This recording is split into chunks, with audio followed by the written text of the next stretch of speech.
Hey there, guys and gals. You're listening to the Tempest Universe.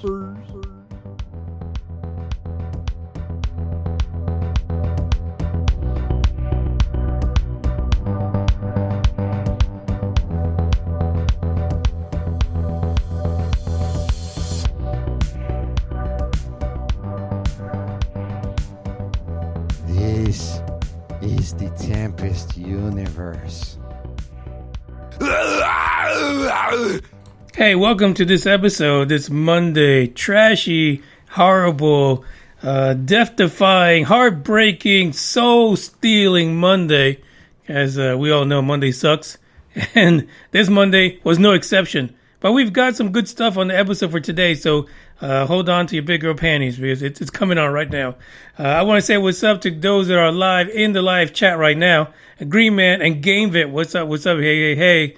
Welcome to the episode. And of course, there's another Asgardian, if you will, that will be part of this episode live and in living color, and that is my main man, the Norm. What's up, Norm? Hey, buddy. Long time no hear. Long time no on the podcast, actually. I hear you all the time, but I mean, talk. I mean, last time we actually chatted, I think it was Super Bowl, if I'm not mistaken. Yeah, we had part of that sports podcast. We had the whole thing going back and forth. One of these days, we're going to talk about that Super Bowl. I think I had some psychic abilities during that, if I'm not mistaken. I don't know what the hell was going on, man. Those, I think I've been jaded by the Buccaneers when I lived in Tampa. So to me, they're just trash. I don't care who's on the team. They're just trash. Oh, it's all about the GOAT, the GOAT. That was all I was going for all year long. I thought it would be a miracle if he did it, and he sure did. I mean, he did. Kudos. He did. He did. He pulled it. He didn't even have to deflate the balls either. Not even. It was too cold. Yeah, it was perfect. It was a good win for him. Oh my God. How you doing, my man? I'm doing great. Well, kind of great. It's Monday. It sucks. I got my wine here. I got the Norm here. So we're going to pick this Tuesday. See, I already got rid of Monday. We're going to pick up this Monday, and we're going to have a nap time. And Norm wanted to share some things about some guy that goes by the name of Knapp. That's right. His name is George Knapp, and I know everybody listening has heard of this guy. He is probably one of the most profound reporters, investigative reporters, in my lifetime at least, who, isn't afraid to take on the subject of paranormal. Yep. And he's been doing it a very, very long time. The guy moved out here in Las Vegas, I believe, in 1979, and he got really good at what he wanted to do, and that was report. So down here at the time in Vegas during the 80s, they had a lot of mob activity, happening, and this is one of those reporters I'm kind of scared to talk about because of that. You know what I mean? Yeah. He really would, go out there and tell the stories that were being put out there with the end of the mob in Las Vegas back in the 80s and early 90s. So I wonder if he did a lot of stories back then. I wonder if that explains his demeanor. Doesn't he seem like he's always like really cocky? But hey, you know what I mean? It's like I feel like if you got behind the scenes, he had a bunch of he's got like a few glasses of brandy sitting around while he's doing his interviews, just getting drunk as hell. For what this guy goes through, if it was me, I know I would be. I would be drunk as hell going through all these things that he's gone through. I mean, look at the litany. He gets a guy by the name of Bob Lazar, gives him a call and says, hey, look, I know about this Area 51. I used to work there. Oh, my God, right? Right. So this launches his huge career. That's about the time I'm getting sober, because when we start talking about Area 51 and the secret, and back then, Area 51 was just a myth, right? It wasn't something that everybody knew about, everybody saw on Google Maps or anything like that. Right. This was just a mystery. So he took it and he worked it, and he, put the evidence, he put the story out there. He put Bob out there. He put all these things out there. And at the time, you might say that was one of the biggest breaks in UFO history, right, at the time. So he gets launched into this stuff, and he doesn't stop there. He talks to people like Bigelow. He just came back from Texas, where you guys are. From talking with Joe Rogan. He did a Joe Rogan podcast. It was kind of like a anniversary of the Bob Lazar story, right? Mm-hmm. Now, from what I can tell with George, he's a normal guy. I have been looking at his bio. I've been looking all through his Twitters, and his Twitters is filled with a bunch of retweets. Like a normal guy would do, just retweeting some stuff, and then when kind of like does Trump. His thing, it's No, Trump doesn't retweet. There you go. I don't think they're in common at all, but I think that I think that he takes his job so seriously, right? I mean, he's covered all these stories, not just the paranormal. In fact, right now he's looking at some of the machines or some of the delays that are happening right now with the COVID vaccine. So that's kind of currently what he's doing. He's investigating what's going wrong with some of the vaccine, where the data is going wrong, and he's letting that information flow. And I think that's what he's all about. He's just about getting the information, making sure it's solid, and then letting it flow and letting us deal with it as we will. And he leaves it there. He doesn't care what you think about his story, how he told it. He just presents the evidence as he's gotten it, right? See, and you know what? That's the way it should be. But, a lot of people don't like that for some reason.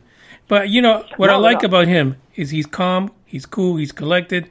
He gets his questions out. He lets people just respond. Kind of like when he was talking to Deuce Bigelow, the Space Gigolo, And it's like... Exactly. It's crazy. It's crazy to me. Because I'm telling you, he probably could end up somewhere in the middle of the desert, get probed by every single species of alien, come back and do an interview like it was nothing. Yeah, he'd be straightforward with it. He's a blue-collar guy. That's what I'm thinking. Yes. I really think he's like one of us, He got it in the, early in his life. He used to teach, in fact. I think he taught debate, and he taught forensics. So that's a weird combination. Yeah, it is. It's a strange combination. And when we watch him, it looks like he's almost doing those methods with his writing or with the information he's getting. Right? He says, okay, with forensics, I know that this is the truth because I have evidence. He doesn't go out there speculating anything. He won't give us any speculation. He'll give you either what they've told him, right, and present that as their evidence, and him being a third party in the whole deal, which is great, right?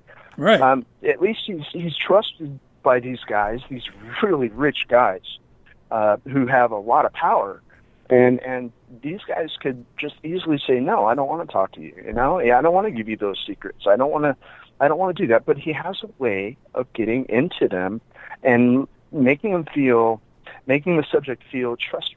I can trust George. George isn't going to do me wrong here. He's not going to take my information, write a book about my information. You know what I mean? How others do that. Yeah, you know what? And Bob Lazar could say that, right? Because when old Bobby came out and he was talking about, aliens and stuff, he had the whole silhouette interview. It was the first thing. So all you saw was a little silhouette, like they're doing on social media now. So you imagine Bob was probably naked when he did that silhouette thing. Well, I'm sure we'll see that on Mystery Wire. Right. And that's the other thing. He's been on coast to coast. He's constantly on coast to coast. He's a DJ there. He's got his own little thing called Mystery Wire coming out. He talks about ATIP. He talks about the UFO in Puerto Rico just recently. He's pretty big on this. Oh, yes. Yeah, the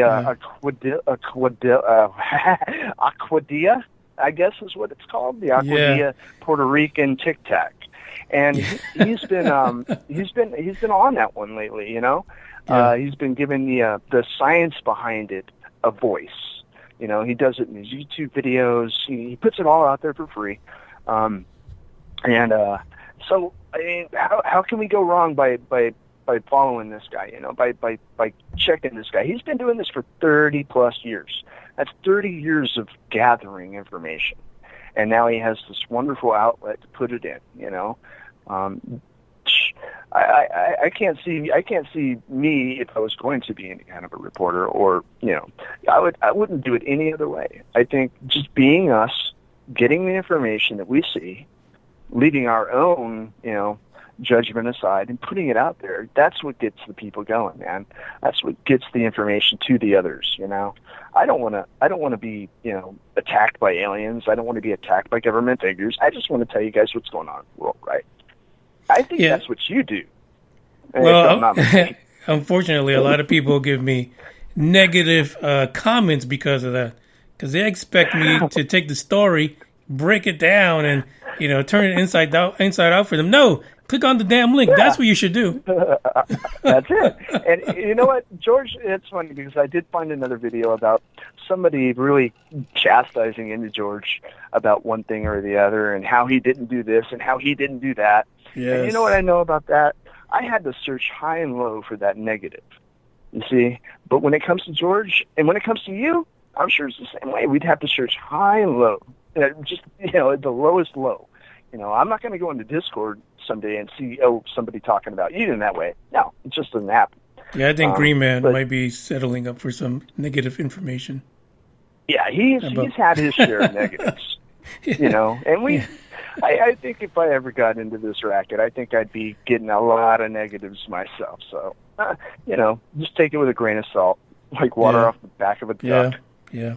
But, I agree with you, because actually today when I was looking for articles to go over with those people who actually want to fucking listen to it, instead of writing negative comments or reviews, one of the articles that I have is actually from Mystery Wire, that had to do with George Knapp. So I was like, wow, this is perfect, but we'll get into that later.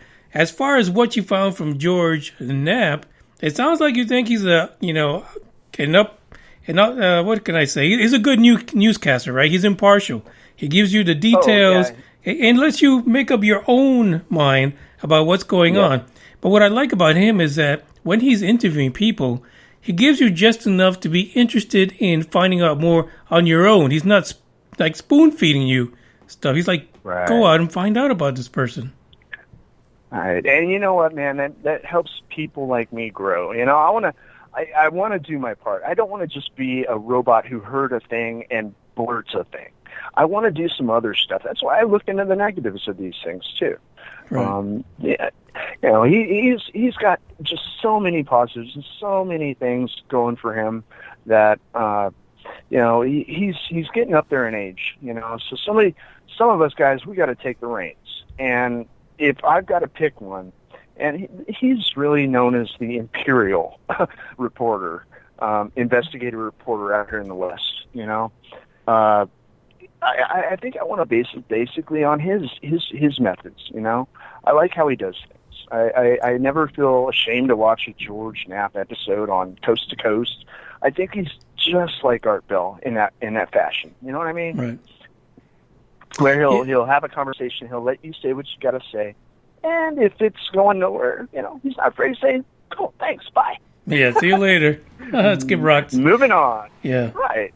Come back later. You're bringing back Art Bell. He was a fantastic at this, right? Because so many people always felt so comfortable in opening up to Art Bell and telling their stories. Because a lot of the shit we hear now, those people would not be on the podcast talking about it, but they would search out, Art Bell and his platform and tell him about it late at night. While people are, nobody's around. But let me tell you about it. But still, the audience was always open to the conversation.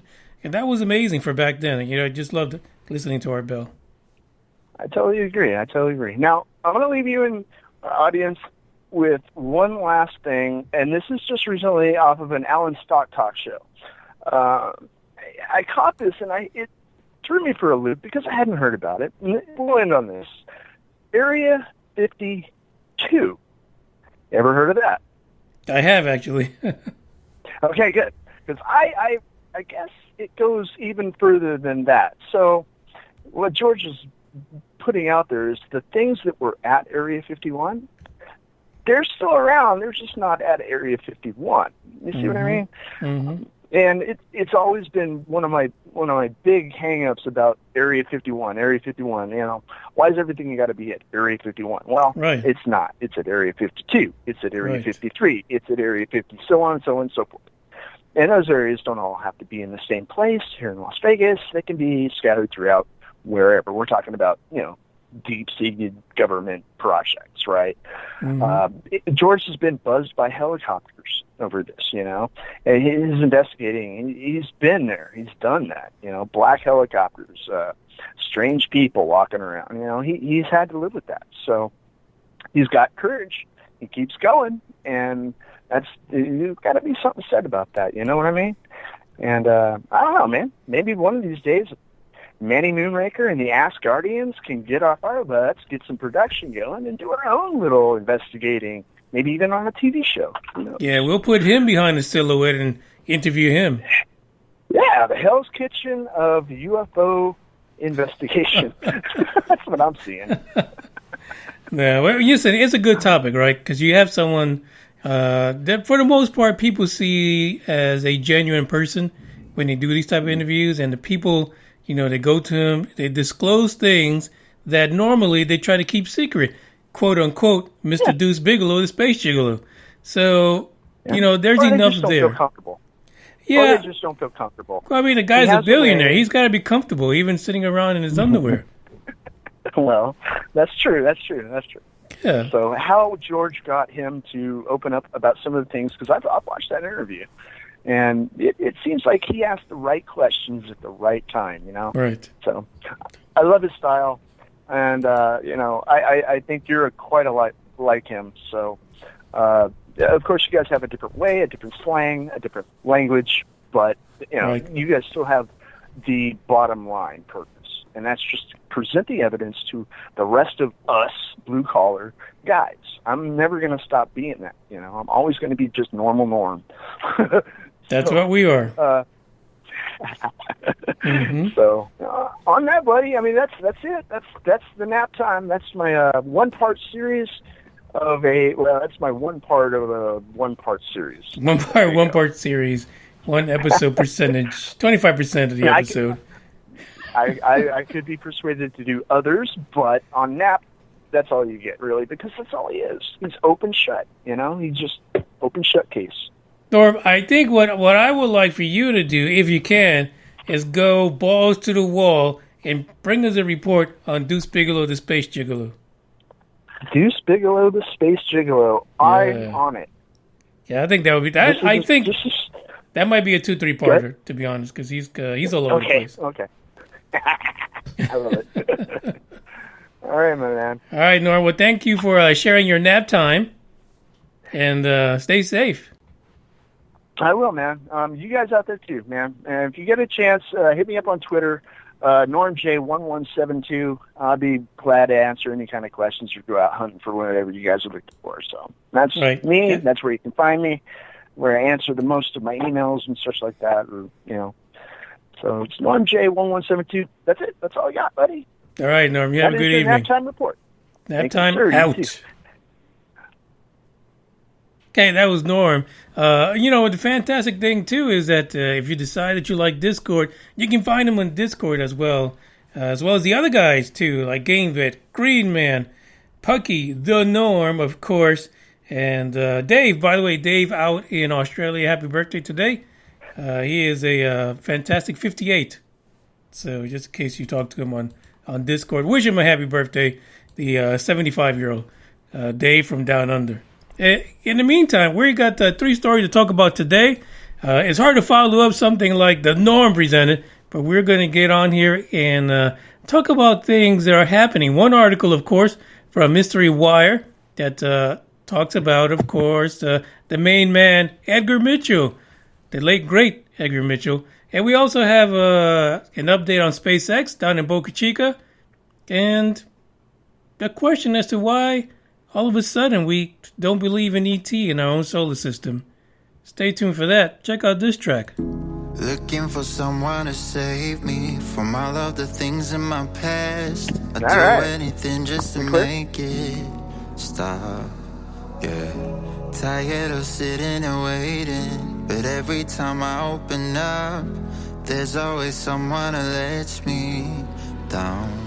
So give me pain, give me pleasure, I don't mind. It's whatever, all I want is someone to love. Ease my mind, give me headache, I don't care. It's whatever, all I want is someone to love.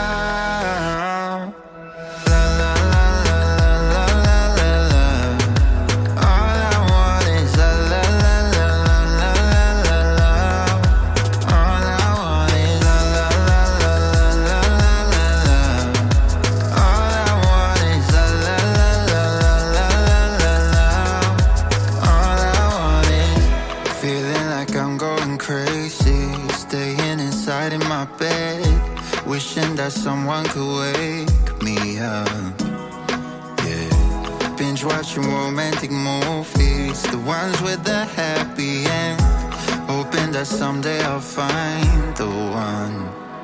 So give me pain, give me pleasure, I don't mind. It's whatever, all I want is someone to love. Ease my mind, give me headache, I don't care. Whatever, all I want is someone to love. La la la la la la la la. All I want is la la la la la la la la. All I want is la la la la la la la la. All I want is la la la la la la la la. So give me pain, give me pleasure, I don't mind. It's whatever, all I want is someone to love.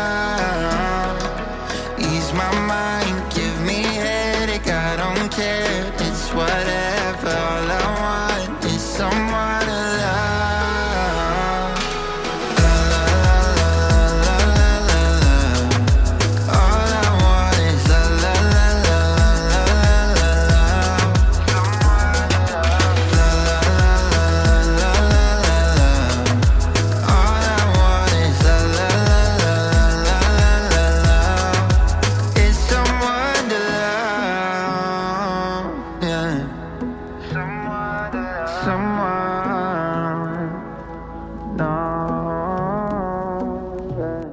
This film contains adult language. There are 17 swear words carefully placed throughout. Kids, can you find them? You know, you guys got to join the Discord and talk to the Asgardians while they're in there, because otherwise you wouldn't know about the crazy things they go through. Like, you know, Dave was saying the other day he was out like boxing on some kangaroo, and then his false teeth just fell into the guy's pouch.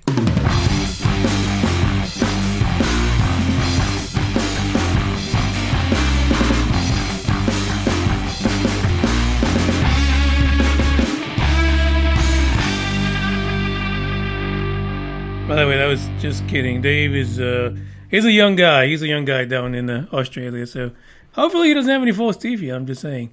What we got right now, the very first article that we're going to talk about, for those people who hate the fact that I do not go through articles and give you every single detail, because for fuck's sake, why would I believe that you can read? I mean, that's ridiculous, right? Anyway, SpaceX, finally, SN10, also known as serial number 10, has got the go-ahead to start the business of blowing up, to start the business of rapid disassembly. The FAA is apparently saying that we are good. We're so good with SpaceX right now because they blew these two ships up, and it's fantastic. We're okay now. I would figure that they received a lot of shit from a lot of people, especially Elon Musk and SpaceX, and hell, probably some fucking attorneys, who knows? Because the FAA has been kind of like sticking their nose, the space version of FAA, regarding the two rapid disassemblies of SN9 and 8. You know, somebody was upset about it, so they had to investigate it. Again, shit blows up. These are experimental vehicles. You know, they had great takeoffs. There is no lie about that. And if you have a worthy internet connection, You can get on YouTube and see them in 4K. Amazing. Now, the whole thing about the way they disassembled themselves at the end, not part of the plan, but it is an acceptable parameter. The FAA is satisfied with this, and according to them, the prototypes, because that's what they call them, fuck, SpaceX probably does too. The prototypes failed within the bounds of the FAA safety analysis. Are you serious? What is there to analyze? What? What bounds are they? Somebody tell me. And they continue to say its unsuccessful landing and explosion did not endanger the public or property. In other words, they're copping out. They're not telling you what the real issue was or why they decided to throw up the red flag. Because every time that there is a test, every time that there is a hop, the first thing they do is close down damn Boca Chica. Not even the damn residents who wouldn't move their happy asses out of Boca Chica, not even they get to go into the area. Literally, your ass goes off to work or you go out to get a Starbucks and you find out there's a launch today, you're not getting back home. I hope you fed your dog because you're not going to see that fucker the rest of the day. Don't even leave your kids behind because you ain't coming back. Not till this launch or this hop or this test is done. And the truth is that the Brownsville city government actually will post the closures for Boca Chica. So, if you are smart and you know that someone's blowing up fucking rockets in your neighborhood, you will pay attention to that because they do. On top of that, the sirens go off. The cops go up and down Boca Chica Boulevard checking out for strays to make sure that they don't end up as a little human caricature on the side of the next SN whatever as a victim. You know, because after like 4, you cross them out so you can get 5. So just so that you don't end up as a decal on the side of a Starship, they warn you. Stay the hell out of the area. Shit's about to go down.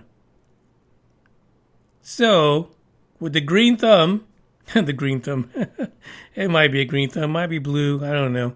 Most of these are probably brown. With the brown thumb, from sticking it where there is no light, the FAA has said, we're good, you can go ahead and go. Now, there was a test today. There was actually supposed to be a static fire test today of SN10 down in Boca Chica. So that was posted for anyone that lives down there. And all of us looky-loos out here who want to know what's going down now, down in Boca Chica, they posted today, the 22nd, there was supposed to be a static fire of the SN10. And the backup dates, in case stuff just doesn't go right or they need a couple of other days, is the 23rd and the 24th, Tuesday and Wednesday, for any static fires down in Boca Chica. This is the way. This is what it is. This is progress. This is how we are going to have our next man or woman on the moon. Our next man or woman, or the first man or woman on Mars. So, rapid disassembly, shit's gonna happen. What can you do about it? That's just the way it is. The reason why we don't know so much about when NASA went through this is, first of all, NASA takes forever to do shit. So, even the explosions are slow-mo. Literally, a rocket explodes at NASA, and it takes a week for it to happen, just to hit the climax, the maximum explosion, and then as it dies down, it's another week. It's a 2-week event. At Boca Chica, we don't play that shit. You will get the full effect in one unsuccessful landing. So hopefully, SN10 will be able to master its domain down in Boca Chica. We'll get to have a good landing, and we can move on. We can FAA can go do something else. Go, fuck with people with drones. But the rumor is that you should look for a launch any time after the 25th through the end of next week. So there's a possibility. I just want to say to Elon, buddy, just come in a little closer. I would like to be in the area the week of March the 8th. I think I will be down there that whole weekend. So if you want to hold off on S10 taking off until I'm down there, I would much appreciate it. I want to see it live. I want to see the fireworks, the explosion, feel the heat. I give no fucks. I'm okay with it. I don't believe in Boca Chica. I'm okay with a couple explosions here and there. There's more to the article, link to the description. And I know some of you don't like linking links, you don't like clicks, you just want someone to read stuff for you verbatim. No, not on this podcast.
This is the kind of music that gets you going. Let's be honest about it. We might talk about the glow sticks. We might talk about all this other kind of stuff like being high on some shit.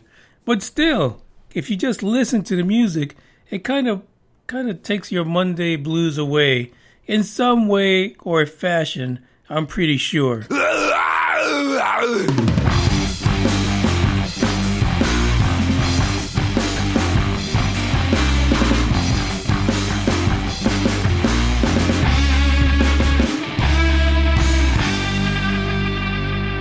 Apollo 14 astronaut Edgar Mitchell secretly conducted psychic experiments after walking on the moon. Why not? I mean, really, why not? Why is it that people can't accept that space, science, psychic abilities, they really are like one huge thing that, and I know some of these don't fit right. Some of them, because you're conditioned to believe that these things just do not go together. But I guess that when you land on the fucking moon and you're in that spacecraft and you see the enormity and also how small we are all at the same fucking time, right? It's all happening at one time.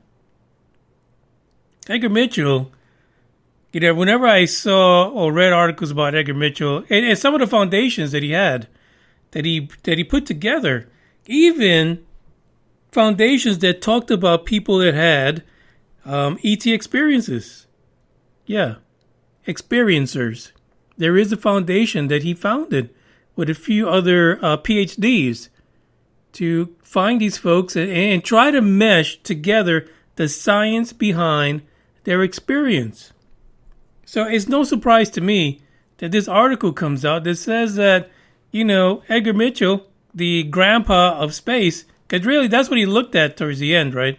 He just looked like, he's my grandpa. That's my granddaddy. My granddaddy is the guy that walked on the moon.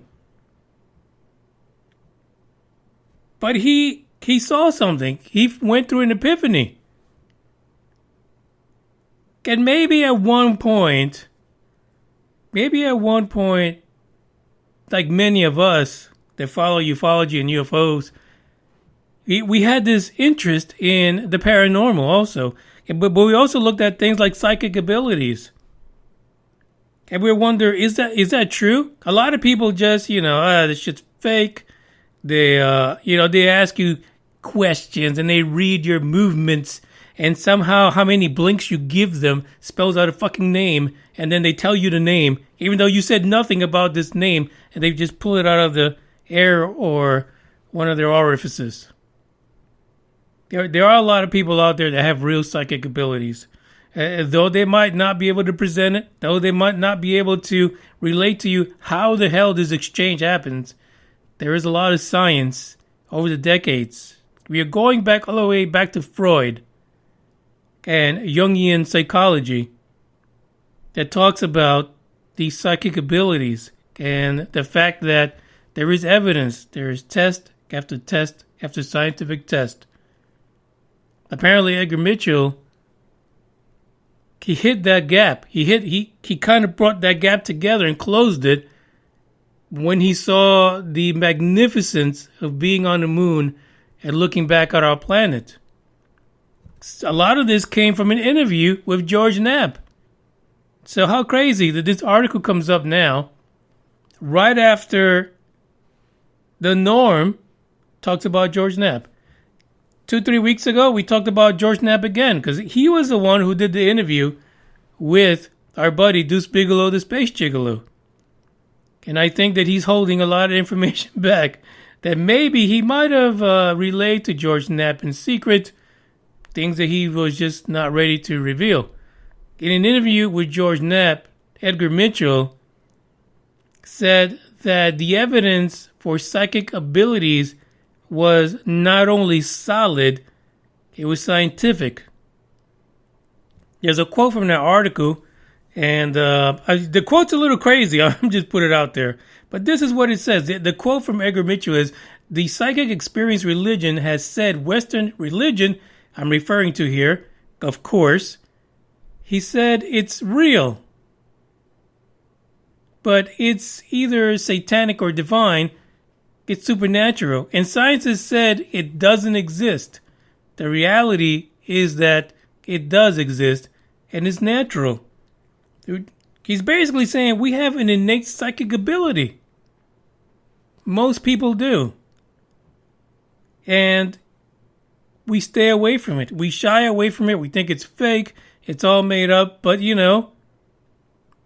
there are people out there who, when you come across their path, that say that they're psychic, and they have these developed abilities that are phenomenal. Shock and awe. And sometimes we reject that shit. We're like, no. You're a fake. You were reading, not only were you reading the name that I've scribbled on my tidy whities, you also ran my driver's license from my wallet from sitting 10 feet away from me. That's how you figured it out, you liar. This is a real thing, folks. You just got to accept it, right? Just fucking accept it. Edgar Mitchell did. He drew Grandpa from space. His feet were on the moon through the boots. Oh, well. According to an article in 1971 from the New York Times, Mitchell, on the way back from the moon, actually conducted his own psychic experiment. This actually was printed in the New York Times. Not only was it printed in the New York Times, but NASA was aware about it. According to this, he recruited 4 people who were on Earth, hanging out on the blue planet. Yeah, probably mooning. On the flight going back to the planet, to land in the old capsule. By the way, the logo for this episode is the capsule. That is Apollo 14. And let me just kind of go off the path here. But look at that capsule, how nasty it looks. It looks like it went through hell just to get back to the planet. And it's funny how people make fun of the Crew Dragon that looks like a burnt marshmallow when it comes back. But look at that Apollo 14 capsule. It doesn't look like anyone survived that shit. So I guess we do have some kind of progress, to be honest. I don't know. It says, during the return flight, Mitchell used 25 numbered cards in the experiment in which he attempted to send a thought message to 4 persons as to what symbol was on each card. He said that 2 out of the 4 got 51 out of the 200 correct, and the other 2 were not so successful.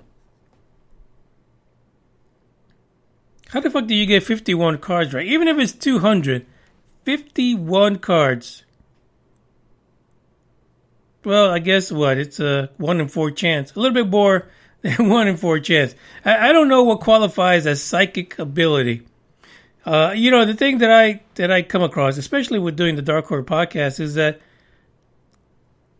there's a bit of ambiguity, when it comes to the message a psychic gets, and how they perceive it to give it to you. It might not be a way you understand it. And maybe these individuals, maybe they weren't seeing or translating what the space moon grandpa was sending. It's very possible. But still, I would think 51 times out of 200 from a capsule that's entering the atmosphere in the middle of damn space, that's pretty damn good. Because I'm sure as hell going to assume that there was still a bit of distress on the part of Edgar Mitchell in entering the atmosphere. So listen, it is what it is. It is funny that in the article it does say that NASA did confirm that this actually happened, that Edgar Mitchell did carry out these experiments during the flight, but they made sure to point out that he did it only during his rest periods. Whenever he had to take a nap. I'm sure he took a few. And that these were not in any way sanctioned by NASA. I mean, you got to throw that out there, right? Because, hell, you don't want people to think that, NASA is into the human condition at all. Or understanding people. No, he did this on his own time, during his breaks. Whatever, NASA. Ain't nobody trying to hear that. You're ridiculous. There's more to this article, which I'm not going to read to you verbatim. But please, check it out. It is fascinating to know that our moon landing space grandpa really did have a universal view of what it meant to be human. And he wasn't just some space cowboy. Though he was a great test pilot, he broke a lot of records, he did a lot of flying, he still understood that being human is more than what's on paper. True story.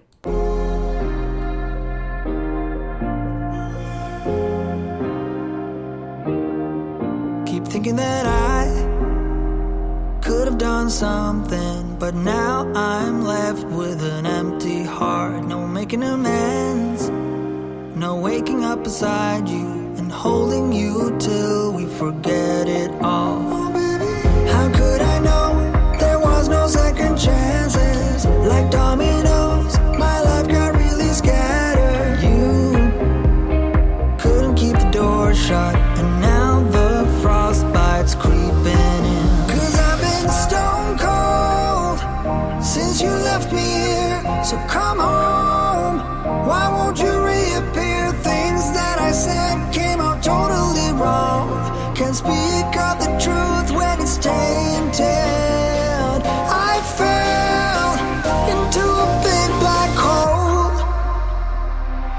got me stone cold.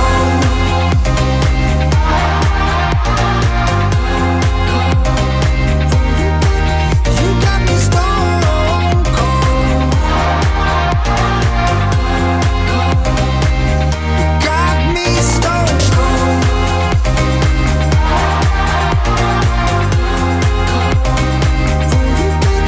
You got me stone cold. Got me stone cold. No Wizard of Oz can undo what I've done. Completely out of luck this time. I'm stuck in reverse. I gotta get away now, but I can't seem to take the lead. Oh baby, how could I know there was no second chances? Like dominoes, my life got really scattered. Still, I find myself hoping that you'll find your way back to me. 'Cause I've been stone cold since you left me here. So come home, why won't you reappear? Things that I said came out totally wrong. Can't speak of the truth when it's tainted. I fell into a big black hole. It got me stone cold.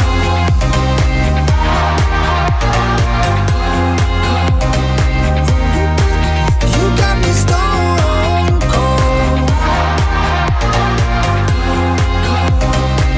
You got me stone cold.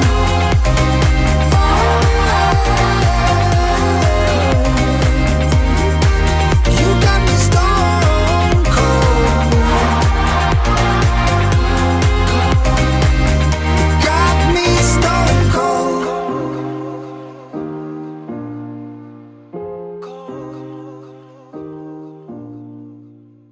We are the Borg. Lower your shields and surrender your ships. We will add your biological and technological distinctiveness to our own. Your culture will adapt to service us. Resistance is futile. We got one more article to go, but I wanted to mention before you guys disappear on me, because I know you don't listen to that last tract. Tomorrow, Richard McGill will be here. He published a photo book containing alien art and other things, even an interdimensional selfie that he received. It's fascinating, you know, the fact that someone is able to put together a photo book regarding his experiences with ET, interdimensional things going down.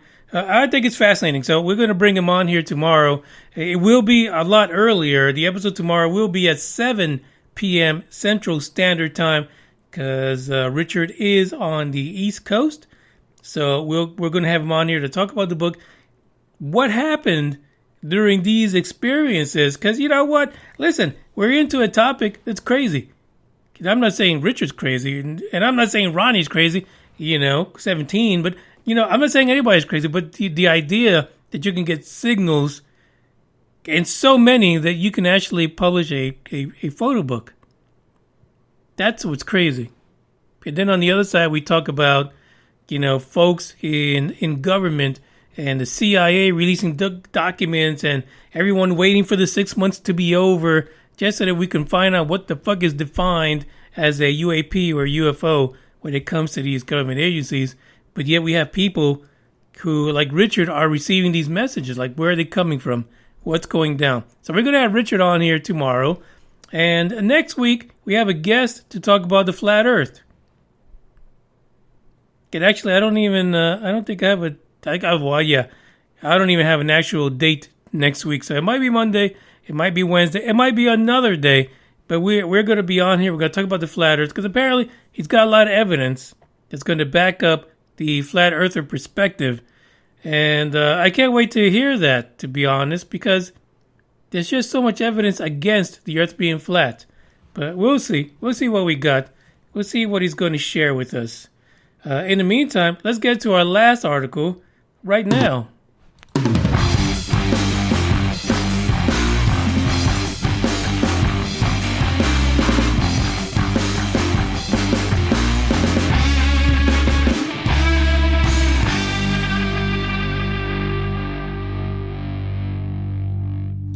This is a wonderful article, by the way. It's fantastic. There's a lot of beauty in this article. It's from Scientific American.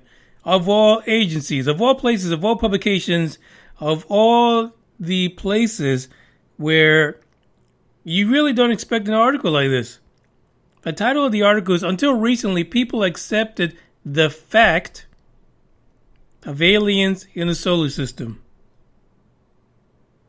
When did it all change? That's the question. When did we decide that we were way smarter than people back in the day?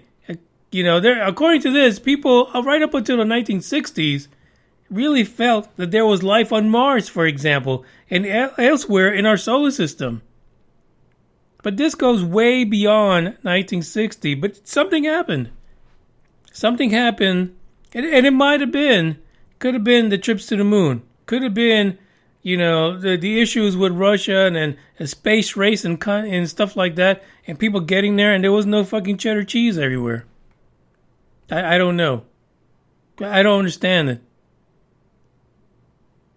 But somehow we lost the imagination, the idea that there could be life somewhere else. Someone stole that shit from us. Was it the Nazis? It could have been the Nazis, man. It could have been them. All their experimentations, all them using paranormal shit, and you know that the bell. Nobody knows what the hell went wrong.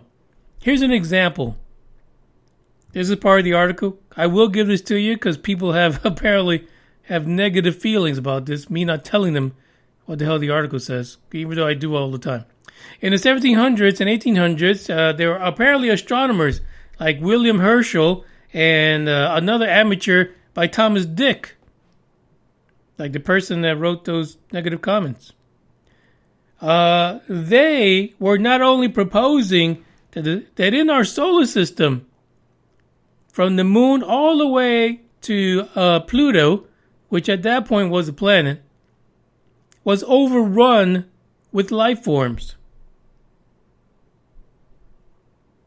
According to, I don't understand how they wrote this sentence, but it says Dick holding the record by suggesting that Saturn's ring held around 8 trillion individuals. He was being a dick about this. The Thomas Dick. But he seriously thought that there was about 8 trillion people in the rings of Saturn. There were people who believed in life in our solar system, and somehow all of that got stolen from us by science. Crazy, isn't it? Herschel indicated that his good telescopes were damn good. But apparently he thought there were forests on the moon. He speculated that the sun's dark spots were actually holes in a glowing hot atmosphere beneath which a cool surface supported large alien beings. We had a period where we were okay with accepting that there were aliens within our own solar system, and all of that, we were robbed of that innocence. They took it all away from us somehow.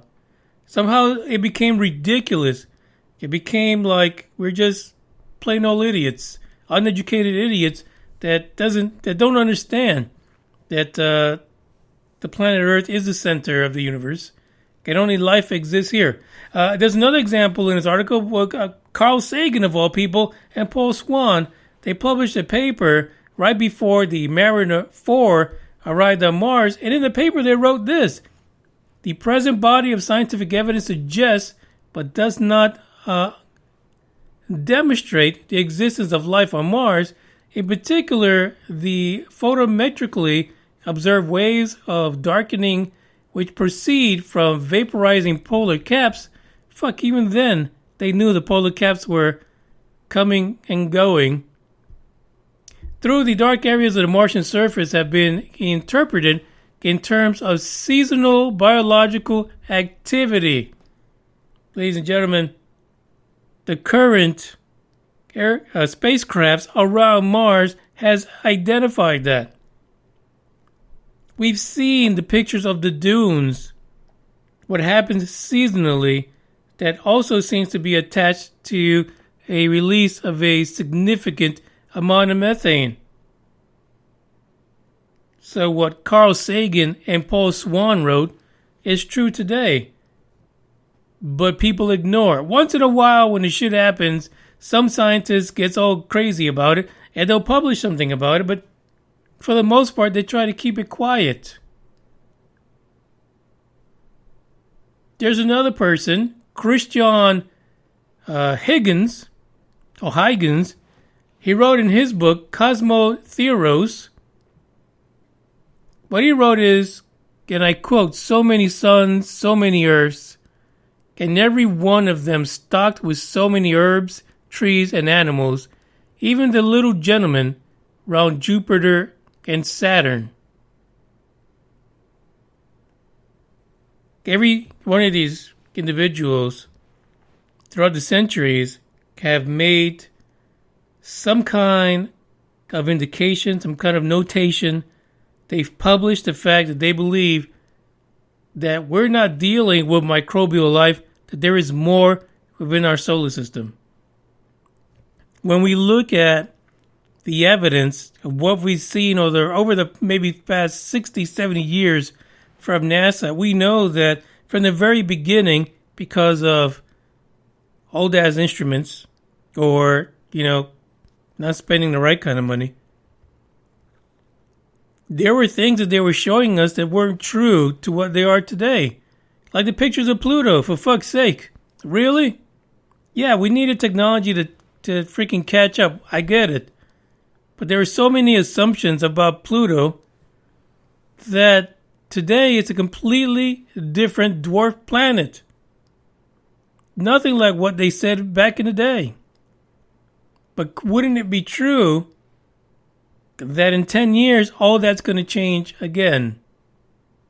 But they won't accept it. And here is, and I'm going to share with you one of the things that really pissed me off about the Mars rover landing this week.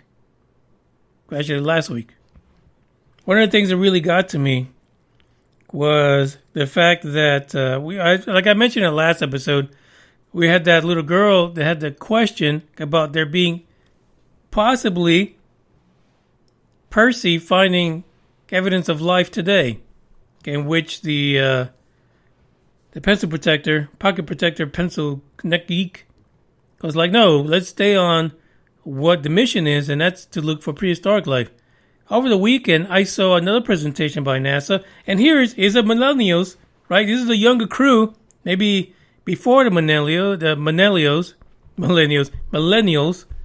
and that individual was open to the idea that you could find microbial life on the planet, and was asking what the contingency was for the folks that worked at JPL. What would they do? What would they do if Percy or Perseverance actually showed signs of life today? Because, the topic of conversation up to that point was all these little tubes that they're collecting to someday in the 2030s have a mission to go pick them up. The answer was from the scientists at hand was, we have no idea what to do. There is no plan in place for any indication from Percy's instruments that there is life there now. Zero.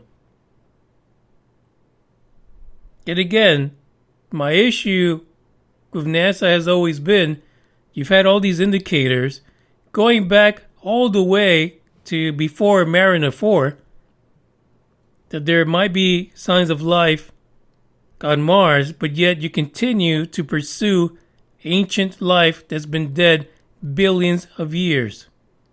Over 3 billions of years, what they're estimating, these creatures that might have been on Mars on these dried up lake beds would have been around. But yet you keep on sending these rovers to dried up fucking lake beds, and you're not sending them to where you see activity at. Why is that? Doesn't that seem strange to everyone? That they're still going to the same fucking area.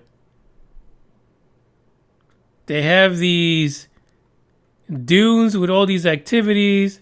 They have the glaciers, all of these activity of things happening in a cyclical nature, but they always end up in the dry lake fucking beds or some fucking crater somewhere way out of the way, completely far from where the action has been identified, all the way back to when Carl Sagan was freaking writing about it.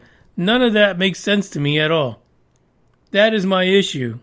That is the reason why I have very, very little trust in NASA and what they're doing. I think it's great. I think it gets little kids, gets their minds going, getting to think about the future of space exploration and things like that. Astrobiology. But for fuck's sake, for the rest of us, the adults, stop fucking around.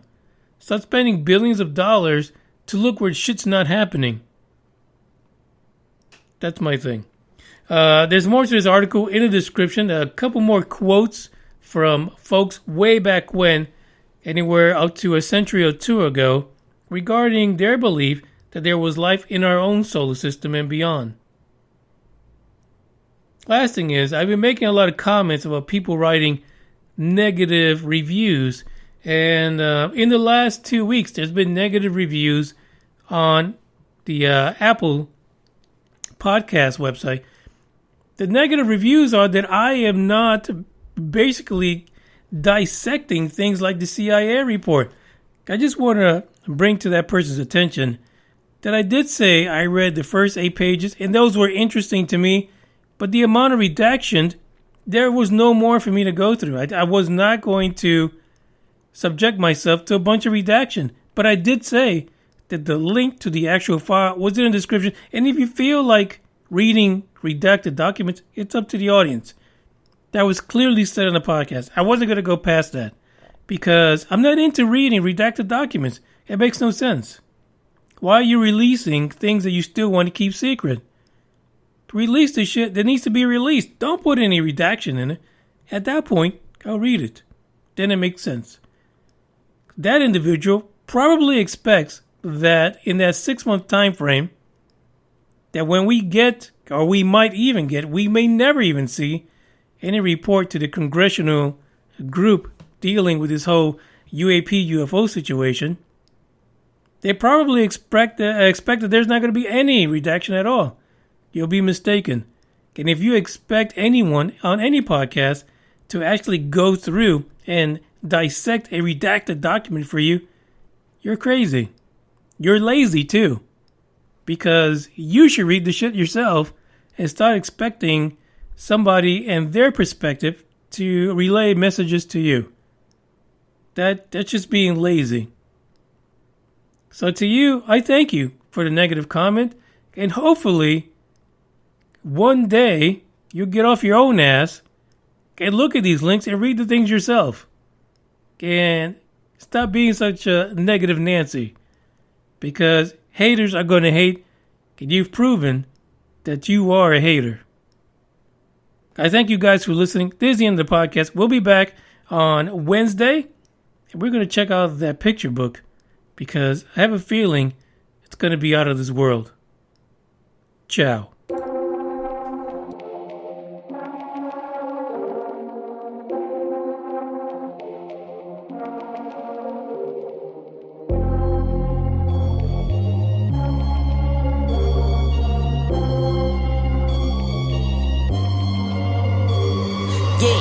I'm sturdy like a milli rocket. Skin clear, still look young, Andy Miller knockers. Money in my pocket. Don't call me a money pocket. Engine get to rocket. It sound like a thunder rocket. Yeah, I still love my baby even when it's toxic. Crazy like she Britney, but no, she don't shade the noggin. Russell Wilson way I get low and stay in the pocket. I get paid and do my dance like a touchdown. Yeah, I can't do no time to leave that gun around. In my teens we were acting up and running around. Now we're grown, still get to it if it's necessary. On the ground from January to January. Never met nobody who retired when they were young. So I guess I gotta get it to the cemetery. Getting paid just for rapping is fun. I lit up around a month of February. Totem side, no electric. It's getting hectic. 7 777. Yeah. 777. Yeah. Told him slide, no electric. Yeah. It's getting hectic. 777. Yeah. 777. Couple of money in my head just to say they did it. Can't lie, I'm so paranoid and the windows tinted. I own everything around me, you can say it's rented. Not talking phone numbers when I'm talking 7 digits. Earn it by the day, every second minute. Used to pay me none, look, now they pay attention. Everybody say they drip, but I banded it. See them copy all the looks, but I stay switching. Pick up the loot, then hit the bank. Can never change, still wrote the change. Captain say the pay, this ain't the day. They made me wait, I'm breaking chains. Yeah. Tell me feeling bubbly out the rose. Took a minute, but I got it out the soul way. Friends turn to foes, haters tell them go away. Rappers making shiggy dance like a soul train. Told them slide, no electric. Yeah, it's getting hectic. 777. Yeah, 777. Yeah, told them slide, no electric. Yeah, it's getting hectic. 777. Yeah, 777.